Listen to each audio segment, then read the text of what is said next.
solve the problem. Zanzibar has 54 constituencies within Zanzibar. And at the end of the elections, we have two teams.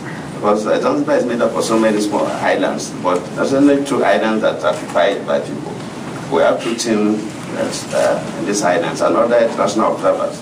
And the observation we had was the same observation others had. Because after all the observation, all the international observers came together to share experiences before we released our own interim statements. Because we didn't want to say that, oh, maybe Commonwealth is saying one thing, EU is saying another thing, AU is saying something else, the East Africa will be saying one thing, South Africa is saying another thing. So we wanted to see if there are gray areas. We wanted to resolve those gray areas among ourselves so that the communication will be very, very clear. And from all the reports we had, we were all comfortable. We had all the terms of communication, yes, different, but all we agreed on all the cases. In Zanzibar, out of the 53 constituencies, the electoral body, the Zanzibar Electoral Commission, announced the results of 31 of these constituencies. After some time, the chairman now annulled the results of all the constituencies. And that's where we now have problems. And we felt they raised issues of malpractices in the remaining constituencies. Because the international observers' position then, it was not my personal position, was that, look, if you have already announced the results of 31, it's better for you to repeat the elections in the constituencies that you have not declared the results. But the Electoral Commission felt that one of the issues they raised was that if, by virtue of their constitution, it's only the Zanzibar Electoral Commission that can announce the results of elections. Of course, that's the position in most of the countries. As an observer or as a candidate or as a political party, you cannot announce the result. You can only collate based on the report from your agent, but you don't have legal power to announce the results. But even before the collation was still going on, the opposition party announced that they have won the presidential election with 54%. That was contrary against the constitution of Zanzibar. Definitely, it was against the constitution of Zanzibar. But it was a delicate issue. So the Zanzibar Electoral Commission felt that that infraction, coupled with the fact that there are malpractices, that they will annul the whole elections and go back to a fresh election. But the opposition said, look, the international observers have said that elections are free and fair. That's the problem we have, that you must announce all the results. So that is the stalemate, but that is only in Zanzibar.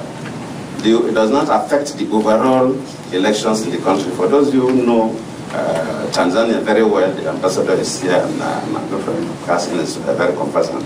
Zanzibar is a union government. You have the bigger part, the mainland, the original Tanganyika. Then, of course, Zanzibar, the island, and they come together to form the union. And the structure of the government is that Zanzibar, that's about 1.1 million people. They have their own president. They have their own parliament. Then they have their local councils. Then the overall country, they have the overall president, they have the overall parliament. So the day that we conducted this election, in the mainland, we are voting for the president. They voted for the president, they voted for the overall parliament, they voted for the local council elections. But in Zanzibar, they also voted for the overall president, the overall parliament, but in addition, they were voting for the president of Zanzibar, the parliament of Zanzibar, and the local council in Zanzibar. So we had 3 elections in the mainland, but 5 elections in Zanzibar. And these elections were carried out in the same polling unit. But somehow the results for the overall president was announced, but the election took place in the same unit.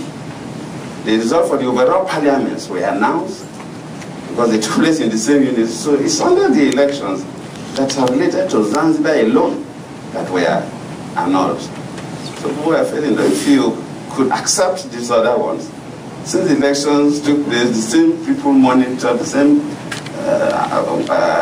electoral officers worked, we should announce the results. So that's the problem we have. But I wouldn't want to say more in terms of what I think or what I don't think or what I believe or what I don't. because I am meant to participate in the negotiation, so I must be seen to be extremely neutral. And this matter, what the ambassador will help us here. But on the overall, I think Tanzania did very well. The quality of elections very high. The issues of corruption following elections, we did not observe that. It's one country that, unlike most other countries, including Nigeria, during campaigns, sometimes you produce gift items for people, you produce biro pens, you produce handkerchiefs, you produce cups, and things like that, and you think you are doing it, but in Tanzania you don't do that, because it's considered as inducing the electorate. So the only thing that candidates do is to work with their political parties to provide vests, singlets, and flags for their youth and women to wear.